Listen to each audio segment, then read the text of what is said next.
फौजिया का जन्म गीतकार हाजी नाथू सूमरो की बेटी हकीमा के रूप में हुआ था। आवश्यकताओं और संसाधनों की कमी के कारण उनके माता पिता तंडो मोहम्मद खान सिंध पाकिस्तान में स्थानांतरित हो गए, जहां उन्होंने कम उम्र में गाना शुरू कर दिया था।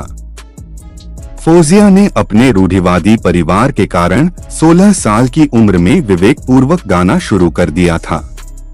रेडियो पाकिस्तान से उनका परिचय नसीर मिर्जा के माध्यम से हुआ, जिन्होंने उनके 2 गाने बेकदराक दुर्नाकाई को और छड़े वे चढ़े वे साथी सुखन जा रिकॉर्ड किए।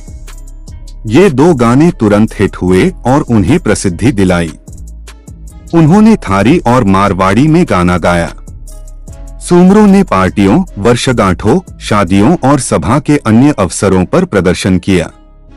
फौजिया ने पाकिस्तान की पूर्व प्रधानमंत्री बेनजीर भुट्टो की प्रशंसा